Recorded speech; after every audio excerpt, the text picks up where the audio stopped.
बिस्मिल्लाहिर्रहमानिर्रहीम। आज हम ए लेवल अकाउंटिंग, इसका कोड है 9706/32। इसका मई जून 2021 का पेपर 3 करने जा रहे हैं। और इसमें क्वेश्चन नंबर 1 ऑलरेडी रिकॉर्डेड है। आपको कराचीज एकेडमी के यूट्यूब चैनल की प्लेलिस्ट में फ़ोल्डर मिलेगा, वहाँ जाकर देखें। इसके अलावा 2021 का फेब मार्च का जो पूरा पेपर है वो भी उसका जो सोल्यूशन है वो सब आपको वहाँ मिलेंगे। आज हम अपने लेक्चर का स्टार्ट क्वेश्चन नंबर 2 से करेंगे। क्वेश्चन नंबर 2 रिलेट्स करता है अकाउंटिंग फॉर डेप्रिसिएशन से। So let's start.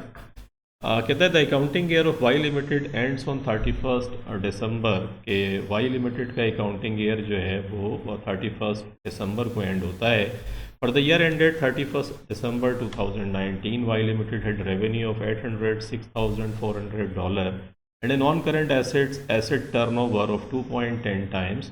कि जो इसका रेवेन्यू है वो $806,400 है। और जो नॉन करंट एसेट्स टर्नओवर है, नॉन करंट एसेट्स टर्नओवर क्या होता है कि जो टोटल आपका जो रेवेन्यू है, अगर हम रेवेन्यू को डिवाइड करें टोटल जो आपके नेट एसेट्स हैं, total book value of net non current assets.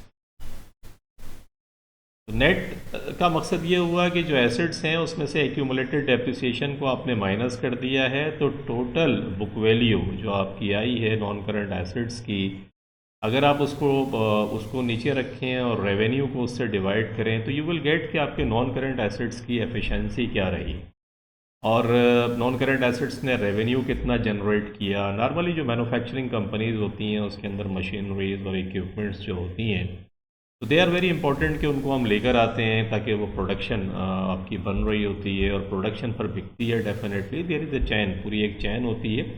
तो उसके अंदर जो नॉन करंट एसेट्स हैं उसका बहुत बड़ा रोल होता है। वो कितना रेवेन्यू जनरेट कर रहे हैं, this is very important ratio which tells you कि नॉन करंट एसेट्स की यूटिलाइजेशन आप सही भी कर रहे हैं। जब आप उनको ख़रीदा था आपने, जब उनकी बाइंग की थी, तो उस वक्त जो आपने एस्टिमेट्स लगाए थे, जो आपकी जजमेंट थी कि यार ये मशीन आएगी तो इतने यूनिट्स प्रोड्यूस करेगी और फिर ये आगे बिक जाएंगे, तो वो सारी जो प्लानिंग आपकी थी वो सही थी या नहीं थी।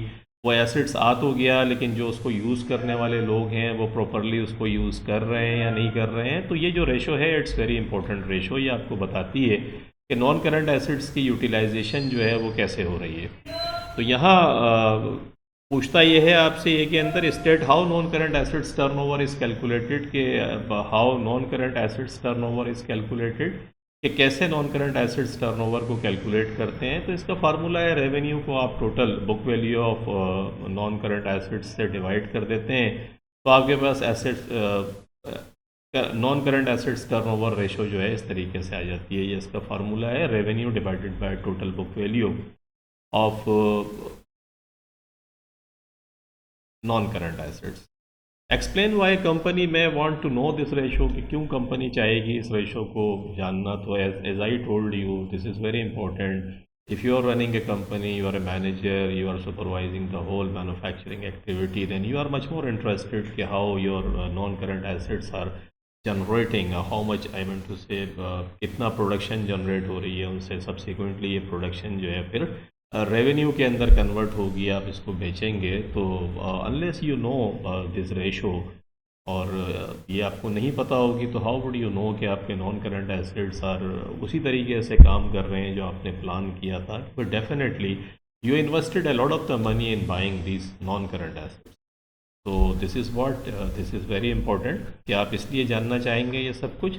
Calculate the total net book value of non current assets of Y limited, वही जो टोटल नेट बुक वैल्यू है। तो देखिए रेवेन्यू मैंने आपको बताया, इसका फार्मूला जो होता है वो होता है कि रेवेन्यू को डिवाइड कर देते हैं टोटल जो net book value of non current assets है। तो रेवेन्यू दिया हुआ है आपको 806,400 दिया हुआ है। ये आपके पास एसेट्स टर्नओवर जो है वो दे रहा है आपको 2.10 टाइम्स, तो 2.10 यहाँ रखते हैं। ये जो टोटल बुक वैल्यू है आपकी नॉन करंट एसेट्स की, ये आपको मालूम करनी है। तो आप क्या करें, बड़ा सिंपल है। ये non current assets book value ये आप यहाँ रोक लें, यहाँ उठा के ले आएँ और 806,400 को डिवाइड कर दें 2.1 जो आपका रेशो उसने दिया हुआ था इसका, तो अगर मैं इसको डिवाइड करता हूँ 800 6400 divided by 2.1, what I get $384,000।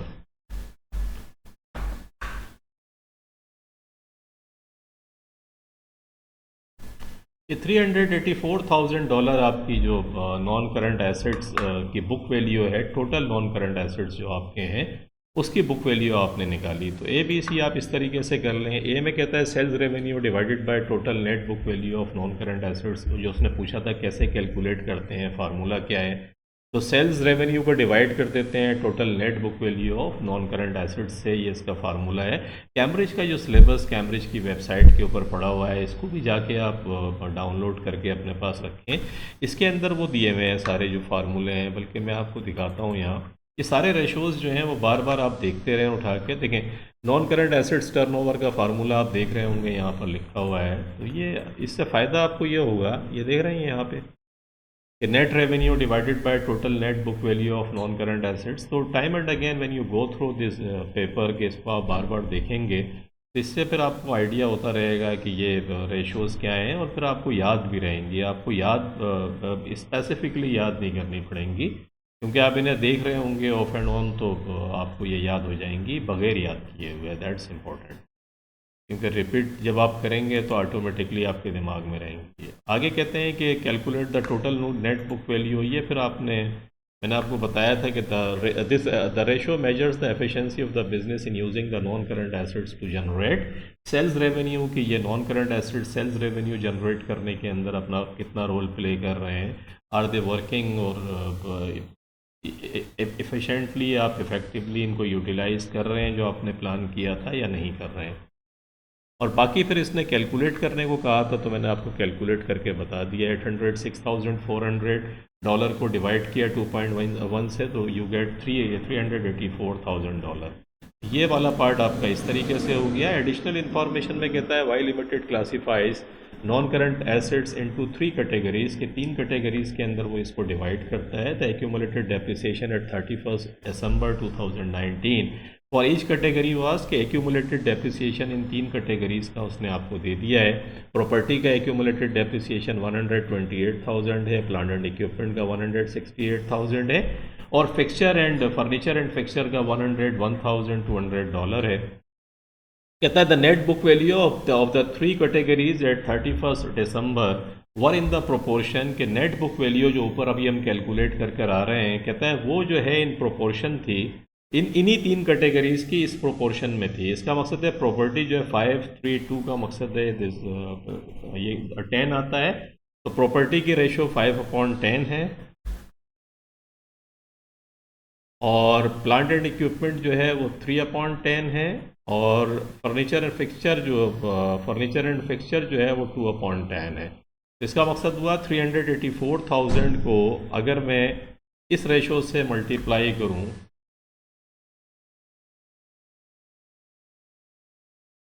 384,000 जो बुक वैल्यू आपकी आई थी, तो व्हाट यू गेट के इस प्रोपोर्शन में हर एक का आपको हिस्सा पता चल जाएगा। 384,000 को मल्टीप्लाइड कर लें 5 divided by 10, what you get 192,000। 192,000 जो है ये प्रॉपर्टी का आ गया आपके पास। अब यहाँ आ जाएं आप उठा के 384,000 multiplied by 3 divided by 10, what you get 115,200। ये आपके पास आ गया प्लांट एंड इक्विपमेंट का। और उसके बाद ये थर्ड अगर आप निकाल कर देखें तो 384,000 multiplied by 2 divided by 10, what you get 76,800। ये 76,800 जो हैं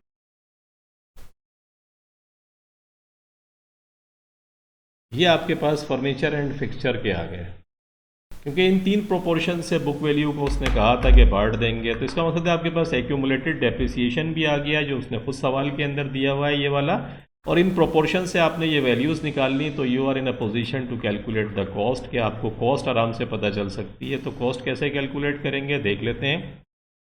नेट बुक वैल्यू इस प्रोपोर्शन से आपने निकाली है, मैंने आपको निकाल कर दिखाई। 192,000, 115,200 एंड 76,000 800, ये हमने तीनों ने 115,200, उसके बाद आपने देखा 192,000 आ गया है और 76,800।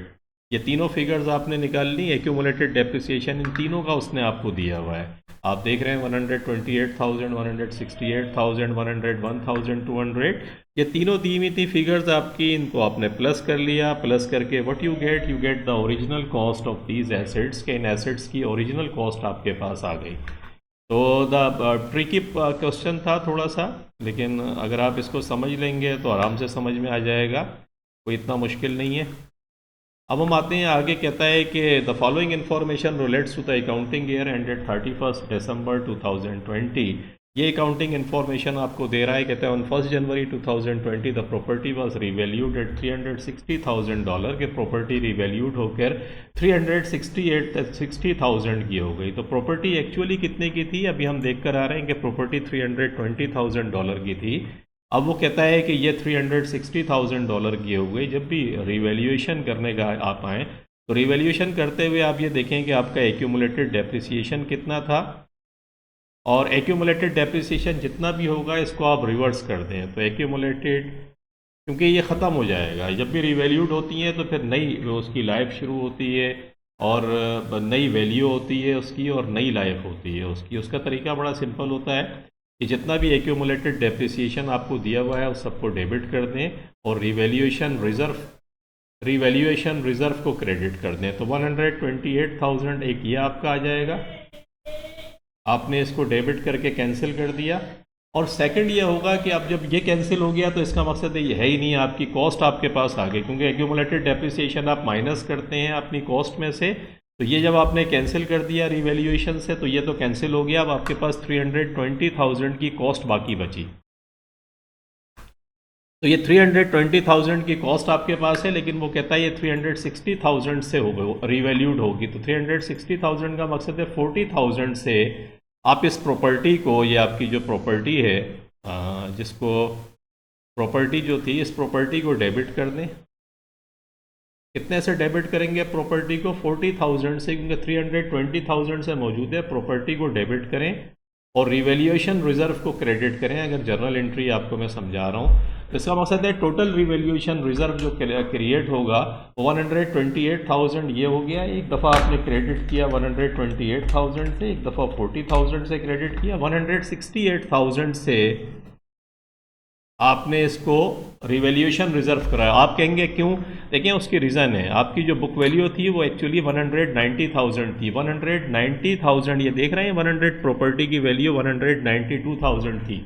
तो इस बुक वैल्यू से अब 360,000 के ऊपर अगर आप पहुंचेंगे तो कैसे पहुंचेंगे? इस 190,000 की बुक वैल्यू के अंदर आपको कितने पैसे जमा करने होंगे? 192,000 ये और 168,000 का आपने रिजर्व क्रिएट किया, तो फिर आप $360,000 के ऊपर पहुंचेंगे। That's the point.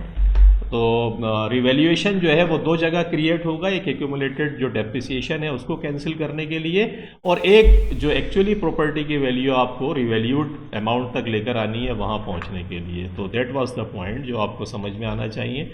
Revaluation IAS 16 international accounting standard 16 के अंदर जो कॉस्ट रिवैल्यूएशन मॉडल है उसके हिसाब से भी ये है, उसको भी हम डिस्कस करेंगे। IAS आपके सिलेबस का पार्ट है, फिर इसको अलग से रखेंगे सेशन। तो अभी फ़िलहाल आप ये देख लें कि रिवैल्यूएशन की ट्रीटमेंट किस तरीके से होगी।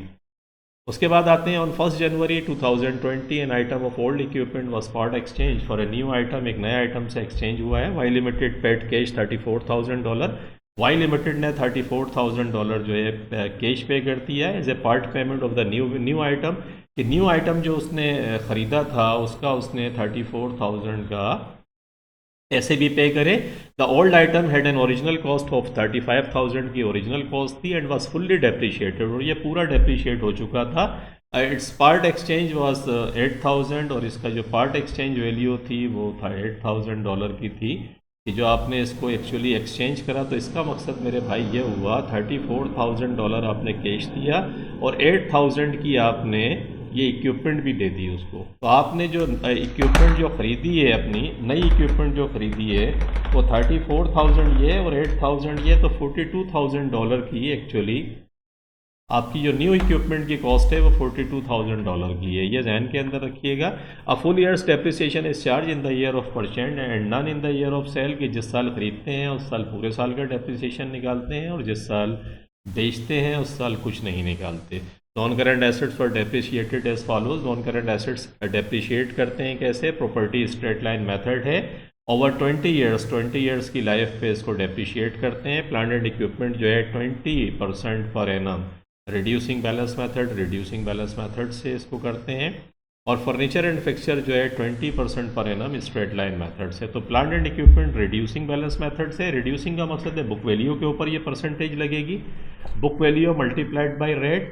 और जो स्ट्रेट लाइन है ये तो 20 ईयर्स के ऊपर हो गया है, और ये 20% अगर परसेंटेज में दी हुई है तो ये कॉस्ट के ऊपर लगती है परसेंटेज, याद रखिएगा स्ट्रेट लाइन मेथड में। अच्छा, इसके अंदर एक बड़ा इंपॉर्टेंट है, जब हम ये अभी रिवैल्यूएशन की मैं आपको बता रहा था बात, तो रिवैल्यूएशन के अंदर देखें प्रॉपर्टी की, ये इसका जो प्रॉपर्टी का जो एक्यूमुलेटेड डेप्रिसिएशन था 128,000 है।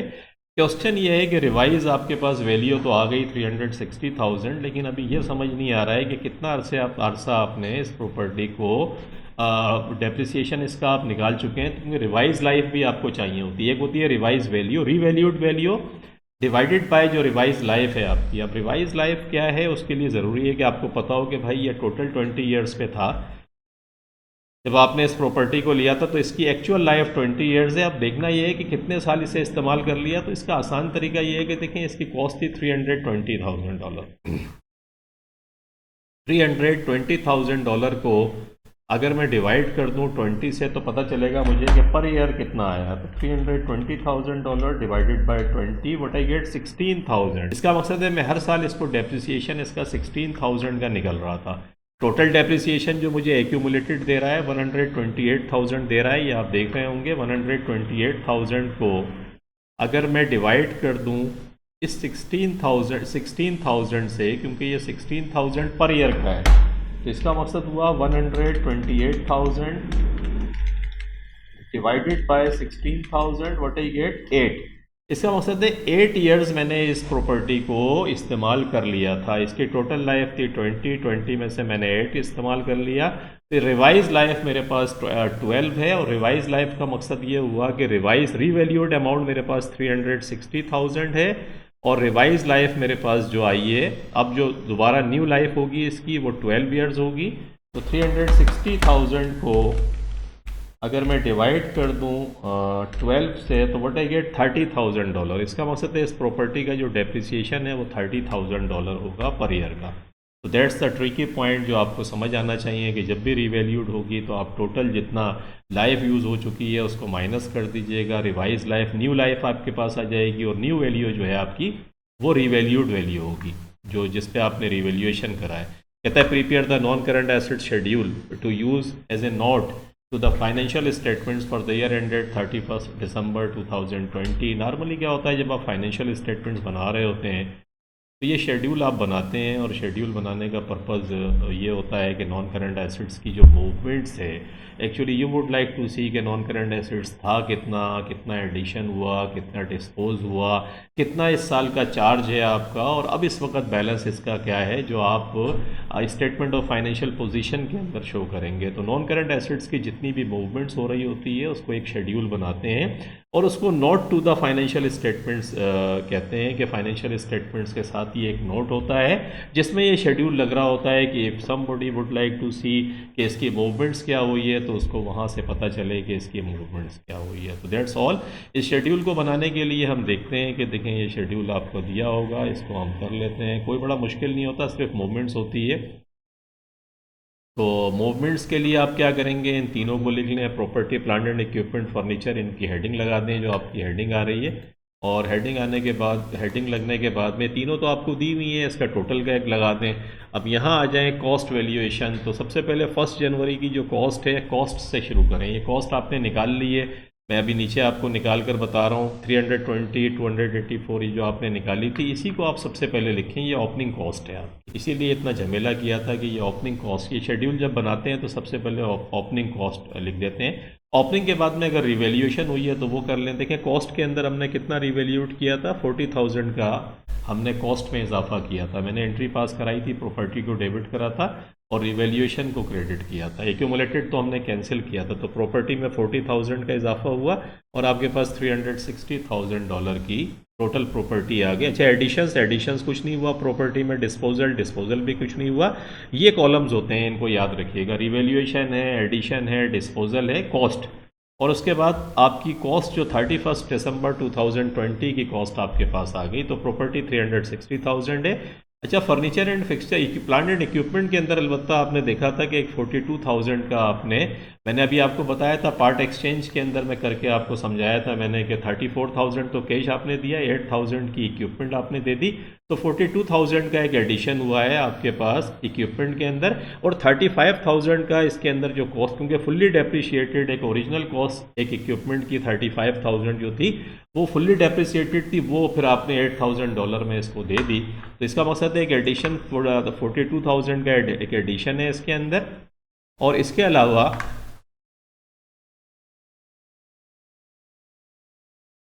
तो 42,000 का ये एडिशन आप देख रहे होंगे कि ये एडिशन आपके पास आ गया, ये आ गया। और 42,000 का एक आपके पास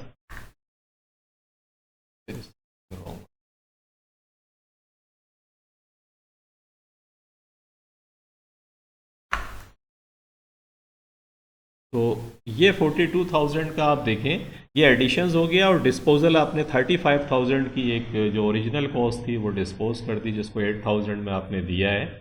अभी हम प्रॉफिट और लॉस तो कैलकुलेट नहीं कर रहे हैं, लेकिन अभी सिर्फ कॉस्ट के अंदर हम देख रहे हैं मूवमेंट क्या हुई है। तो कॉस्ट एक एडिशन हो गया, एक डिलीशन हो गया। फर्नीचर एंड फिक्सचर के अंदर क्या हुआ, फर्नीचर एंड फिक्सचर के अंदर भी एक मूवमेंट्स हुई थी कि क्या मूवमेंट्स हुई है।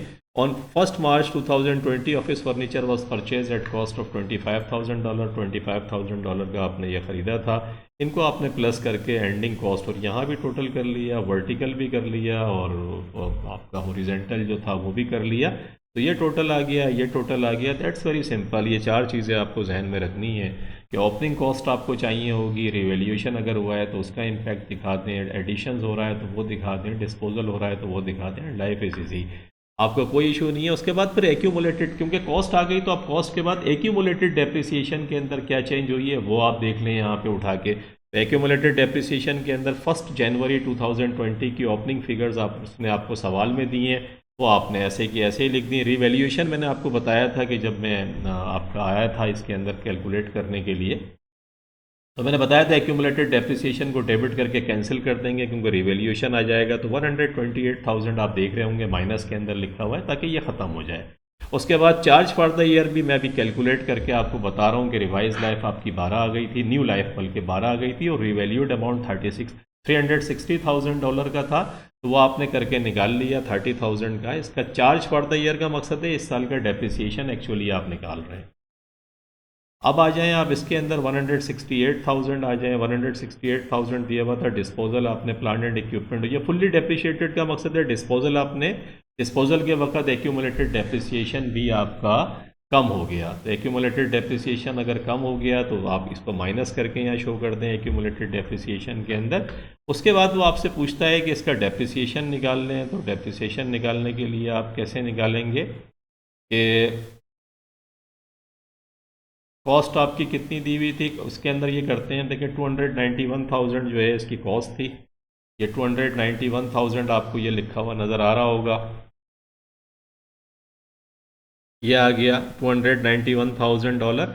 और इसके अंदर क्या करते हैं 160, इसमें से जो क्योंकि रिड्यूसिंग बैलेंस मेथड के ऊपर ये कैलकुलेट हो रहा है, तो रिड्यूसिंग बैलेंस मेथड का मकसद है कि जितनी कॉस्ट है उसमें से जो एक्यूमुलेटेड डेप्रिसिएशन है वो माइनस कर दें। तो देखें कॉस्ट आपकी 291,000 दी हुई है, और जो एक्यूमुलेटेड डेप्रिसिएशन है वो एक्चुअली $168,000 का था, और उसमें से $35,000 का आपने क्योंकि बेच दिया तो ये कैंसिल हो गया, तो आपके पास $133,000 बचता है ये।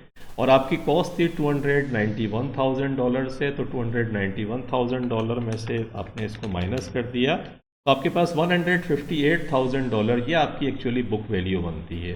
तो तो ये जो बुक वैल्यू है इसका आप रेट निकालने, रेट सवाल में उसने दिया है आपको 20% पर एनम है, reducing balance method. Reducing balance method की वजह से हम कर रहे हैं, तो इसका 20% आपने निकाल लिया, multiplied by 20%, what you get $31,600 आपका ये आता है। जो आपने देखें यहाँ 31,440, 291,000 में से 291,000 माइनस 133,000, यू गेट 158,000। इसका 20% आपने निकाला, $31,600 बनता है ये। और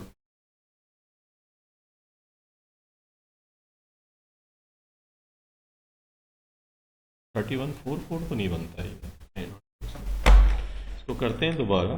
291,000 तो ये फिगर आपकी कॉस्ट आ गई है, और इसमें से आप 168,800 है, sorry I am missing something, ये $168,800 है। तो $168,800 में से $35,000 को माइनस किया तो $133,800 बनता है ये। तो $133,800 $291,000 में से माइनस कर दिया आपने, 157,200 बनता है ये। इसका आपने 20% जब निकाला, तो ये 20% आपने निकाला तो 31,440 जो यहाँ आपको नज़र आ रहा है, 31,440 एक्चुअली जो एक्यूमुलेटेड डेप्रिसिएशन 168,800 था, जिसको हम ले रहे थे 168,000। तो उसके बाद ये $31,440 आपका क्या आ गया, ये आपके पास आ गया चार्ज फॉर द ईयर जो आपने डेप्रिसिएशन कैलकुलेट किया है। उसके बाद आगे आ जाते हैं, आगे तीसरा आइटम है, और वो तीसरा आइटम क्या है हमारे पास, वो कहता है 20% per annum using straight line method furniture and fixture. तो फर्नीचर एंड फिक्सचर की कॉस्ट आप देख रहे होंगे $230,000 है, इसका 20% आप निकाल लें, $203,000 मल्टीप्लाइड बाई 20%, यू गेट $40,600। ये $40,600 आपको यहाँ लिखा हुआ नज़र आ रहा होगा। ये चार्ज फॉर द ईयर है, क्योंकि फर्नीचर एंड फिक्सचर के अंदर एक्यूमुलेटेड डेप्रिसिएशन में कोई मूवमेंट नहीं है। आपने इसमें से प्लस किया, प्लस करने के बाद एक्यूमुलेटेड डेप्रिसिएशन में ये रिवैल्यूएशन को माइनस कर दिया, चार्ज को आप प्लस कर लेंगे क्योंकि एक्यूमुलेटेड के अंदर जो करंट ईयर का चार्ज है वो प्लस हो जाता है। तो प्लस करके यहाँ सिर्फ 30,000 आपके पास बाकी बचा, और उसके बाद 168,000 में से 35,000 को आपने ये माइनस कर दिया, तो ये माइनस किया और ये प्लस कर लिया, तो 165,240 जो आपके पास एक्यूमुलेटेड डेप्रिसिएशन ईयर एंड का आ गया। इसके अंदर इसको प्लस कर लिया, तो ईयर एंड का डेप्रिसिएशन ये कॉस्ट आपके ऊपर दी हुई थी, कॉस्ट में से इस एक्यूमुलेटेड डेप्रिसिएशन को माइनस कर दें तो आपके पास नेट बुक वैल्यू आ जाएगी। ये देख रहे हैं आपके पास नेट बुक वैल्यू आ गई। Net book value eight 31 December 2019 384,000 पे जो आपके पास आप पहुंचे थे, ओपनिंग से आपने शुरू किया था, और आप देखें यहाँ आके 384,000 नेट बुक वैल्यू के ऊपर आप पहुंच गए आके। और यही नेट बुक वैल्यू से आपने मिला के कॉस्ट निकाली थी, कॉस्ट की पूरी मूवमेंट्स करके आप यहाँ पर आ गए। नेट बुक वैल्यू है 31 दिसंबर 2019 के अंदर आप पहुंच गए, और नेट बुक वैल्यू है 31 दिसंबर 2020। ये 20 के अंदर आपके पास ये वैल्यू आई। बल्कि आप शेड्यूल जब बना रहे होते हैं तो शेड्यूल के अंदर एक्चुअली कॉम्परेटिव फिगर्स आप लिखते हैं। तो आपने क्या करा, एक नेट बुक वैल्यू तो ये निकली है जो आपने निकाली, ये वाली, ये आप देख रहे हैं 300, क्योंकि ये जो कॉस्ट थी 360,000 में से 30,000 को माइनस किया, $330,000। 291,000 की कॉस्ट थी, उसमें जो एक्यूमुलेटेड डेप्रिसिएशन था वो था 165,240 जो आपने निकाला था, माइनस करके ये आपने नेट बुक वैल्यू निकाल ली। $203,000 में से 141,800 को माइनस किया, 61,200। तो नेट बुक वैल्यू जो दिसंबर 2020 में थी वो $516,960 थी। वेरेज अगर आप नेट बुक वैल्यू जो आपके पास 31 दिसंबर 2019 में थी, जो हम निकाल कर आए थे, शुरू में हमने निकाला, वो ये थी। ये फिगर देना शेड्यूल के अंदर ज़रूरी होता है ताकि कॉम्परेटिव फिगर्स आपके पास हों और आप उस कॉम्परेटिव फिगर्स को देख के समझ सकेंगे क्या हो रहा है। तो दैट्स ऑल कि आपने देखा कि शेड्यूल किस तरीके से बनाते हैं। आसान होता है, देयर इज़ नो प्रॉब्लम, कोई प्रॉब्लम नहीं होती। कॉस्ट आपको कॉस्ट का ब्रेकअप करके कॉस्ट निकाल लें, रिवैल्यूशन हुआ है तो उसका इम्पैक्ट कर लें, एडिशन है, डिस्पोजल है। एक्यूमुलेटेड डेप्रिसिएशन में अगर कंसेप्ट्स आपके क्लियर हैं तो आपको पता है डेबिट क्रेडिट करके क्या नेट फिगर क्या होगी, और वो फिर मूवमेंट्स दिखाते हैं। सवाल बड़ा अच्छा है, इसकी प्रैक्टिस कीजिएगा खुद से और देखें कि क्या हुआ है। अगला हम आते हैं, ये हमने शेड्यूल बना लिया। आगे कहता है additional information, the director plan to buy new motor vehicle in 2021। Director एक नई मोटर व्हीकल खरीदना चाह रहे हैं। Explain to the directors why they need to depreciate motor vehicles, क्यों उन्हें डेप्रिशिएट करना चाहिए मोटर व्हीकल्स को। Explain to the directors the impact on the profit of using each of the straight line and the reducing balance method of depreciation. Explain to the director कि explain, दो explanation आपको directors को करनी है। एक करनी है कि why they need to depreciate motor vehicles, तो motor vehicle को depreciate करना इसलिए ज़रूरी है ताकि इसकी cost को allocate करें, क्योंकि आप इसे यूज़ करेंगे तो वैल्यू, इसकी वैल्यू में रिडक्शन आएगा, इसकी लाइफ कम होगी। तो reduction in value of non current assets is called depreciation. अगर आप ये कैलकुलेट नहीं करेंगे तो मैचिंग प्रिंसिपल आपसे ये कहता है कि जो आप रेवेन्यू कमा रहे हैं किसी ईयर्स में, उसके अगेंस्ट में जो खर्चे हुए हैं वो रिकॉर्ड होने चाहिए। तो इन रेवेन्यू को जनरेट करने में इन नॉन करंट एसेट्स का भी पार्ट है। अगर आप इसको नहीं रिकॉर्ड करेंगे तो आपका रेवेन्यू ओवर स्टेटेड हो जाएगा। तो that's one of the reasons. Director से करें impact of profit using straight line method, अगर आप निकालेंगे तो फिर स्ट्रेट होता है, हर साल डेप्रिसिएशन एक ही आपके पास आएगा। और आपकी लाइफ, ऐसे एसेट्स जिनके ऊपर आपको लगता है कि यार कांस्टेंट उनकी प्रोडक्शन है या लाइफ उनकी कांस्टेंट है, जो वो जनरेट कर रहे हैं वो भी कांस्टेंट रहेगा उनकी लाइफ के ऊपर, तो वहाँ तो ये समझ में आता है। लेकिन नॉर्मली ये बिहेवियर नहीं होता। जैसे मोटर व्हीकल है, शुरू के सालों में आपसे मेंटेनेंस वो नहीं मांगेगी, शुरू में ख़र्चा आपका कम होगा, लेकिन ग्रेजुअली आप क्या करेंगे कि फिर जैसे जैसे वो यूज़ होती रहेगी वैसे वैसे फिर उसके ख़र्चे बढ़ते रहेंगे। तो कुछ एसेट्स ऐसे होते हैं जो अपने साल के शुरू में प्रोडक्शन ज़्यादा देते हैं, उनकी एफिशिएंसी ज़्यादा होती है। तो जब वो एफिशिएंसी उनकी ज़्यादा होती है तो उनका डेप्रिसिएशन भी ज़्यादा निकलना चाहिए और फिर ग्रेजुअली बाद वाले सालों में कम होना चाहिए। वहाँ पर रिड्यूसिंग बैलेंस मेथड का फार्मूला अच्छा है, क्योंकि जैसे जैसे आप शुरू के सालों में डेप्रिसिएशन ज़्यादा आप निकालते हैं और बाद के सालों में, क्योंकि एफिशिएंसी उनकी शुरू के सालों में ज़्यादा अच्छी होती है। मोटर व्हीकल की एक्सेलेंट एग्जांपल है कि शुरू में वो आपसे कोई मेंटेनेंस नहीं मांगती, लेकिन ग्रेजुअली जैसे जैसे वो पुरानी होती जाएगी वैसे वैसे मेंटेनेंस कॉस्ट उसकी बढ़ेगी। तो वहाँ रिड्यूसिंग बैलेंस मेथड जो है वो अच्छा है इस पॉइंट ऑफ व्यू से अगर हम देखें तो प्रॉफिट के ऊपर इम्पैक्ट क्या पड़ेगा। अगर स्ट्रेट लाइन मेथड आया है तो प्रॉफिट शुरू के सालों के अंदर स्ट्रेट लाइन मेथड, क्योंकि कांस्टेंट डेप्रिसिएशन आपका आ रहा है, तो प्रॉफिट पे इम्पैक्ट ये होगा कि आपका प्रॉफिट जो है वो मोर और लेस इतना ज़्यादा उसका इम्पैक्ट एक जैसा होगा, क्योंकि डेप्रिसिएशन ही आप हर साल एक जैसा निकाल रहे हैं, तो प्रॉफिट के ऊपर इम्पैक्ट भी इक्वल होगा। वेयर अगर आप रिड्यूसिंग बैलेंस मेथड यूज़ कर रहे हैं तो हर साल डेप्रिसिएशन की अमाउंट आपकी कम होती चली जाएगी, तो प्रॉफिट आपका बढ़ता चला जाएगा। तो शुरू के सालों के अंदर प्रॉफिट जो है आपका रिड्यूसिंग बैलेंस मेथड से कम होगा, क्योंकि आप ज़्यादा डेप्रिसिएशन कैलकुलेट कर रहे हैं, और बाद के सालों में प्रॉफिट आपका बेहतर हो जाएगा, क्योंकि बाद में डेप्रिसिएशन आप कम कैलकुलेट कर रहे हैं।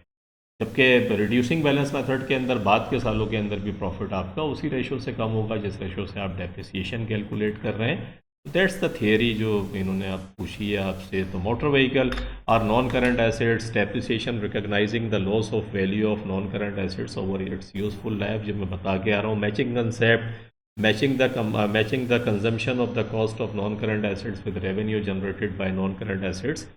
प्रूडेंस कंसेप्ट, प्रूडेंस भी आपको यही कहता है कि आप नॉन करंट एसेट्स जो है वो उसका डेप्रिसिएशन निकालें ताकि प्रॉफिट ओवर स्टेटेड ना हो। और requirement of IAS 16 international accounting standard IAS 16 भी आपसे ये कहता है कि जब आप फाइनेंशियल स्टेटमेंट बनाएं तो नॉन करंट एसेट्स की वैल्यू में जो रिडक्शन हुआ है उसको डेप्रिसिएशन उसका रिकॉर्ड करें। तो ये था। उसके बाद स्ट्रेट लाइन मेथड क्या होता है। The charge against the profit is constant each year, हर साल प्रॉफिट के अगेंस्ट में चार्ज, क्योंकि स्ट्रेट लाइन मेथड है, डेप्रिसिएशन हर साल का एक ही निकल रहा है, because it assumes that non-current assets is used up evenly throughout, evenly आप उसको यूज़ कर रहे होंगे throughout its useful life. Reducing balance method में क्या है, the charge against the profit is higher in early year, शुरू के सालों में चार्ज ज़्यादा होता है। The profit is lower, profit शुरू के सालों में कम होता है, जो मैंने आपको समझाया। Is lower in later year, profit is lower. और उसके बाद में जो चार्ज होता है आपका वो लोअर होता है लेटर्स ईयर, बाद में डेप्रिसिएशन कम हो जाता है तो प्रॉफिट हायर हो जाता है, because it assumes that non current assets is used up more in the early years than the latters year, के शुरू के सालों में ज़्यादा इसका इस्तेमाल होगा, एफिशिएंसी ज़्यादा होगी, रेवेन्यू ज़्यादा जनरेट होगा, वेयर इस बाद के सालों में इसकी एफिशिएंसी कम होगी। I gave you the example of motor vehicle, excellent example to understand the reducing balance method. Whereas property अगर आप देखें तो प्रॉपर्टी नॉर्मली तो इस तरीके से नहीं होता, इसलिए वहाँ स्ट्रेट लाइन मेथड को यूज़ करते हैं, हाउस बिल्डिंग। तो that's all from my side. Question number 2 ख़त्म हो गया। इंशाल्लाह आप क्वेश्चन नंबर 3 के साथ मुलाकात करेंगे। होप आपकी समझ में आया। बड़े लेंथी क्वेश्चंस हैं, इसका बेहतर तरीका ये है कि जो कुछ आप पढ़ रहे हैं इसको ऊपर प्रैक्टिस ज़रूर करें, क्योंकि प्रैक्टिस नहीं करेंगे तो काफ़ी बड़े बड़े सवाल हैं, कंसेप्ट्स भी हैं, लाइक रिवैल्यूएशन का कंसेप्ट आपने देखा है, शेड्यूल बनाना आपने सीखा, किस तरीके से शेड्यूल बनाते हैं डेप्रिसिएशन का, मूवमेंट्स आपने देखी किस तरीके से मूवमेंट्स हो रही है, IAS 16 आपने देखा क्या होता है, आपने देखा कि रिड्यूसिंग बैलेंस मेथड और स्प्रेड लाइन मेथड का इम्पैक्ट प्रॉफिट के ऊपर क्या होता है। तो दीज आर ऑल कंसेप्ट जो आपने सीखे। यूज़ इट और practise it and keep practising and smiling. Thank you very much for watching the video. अल्लाह हाफिज़।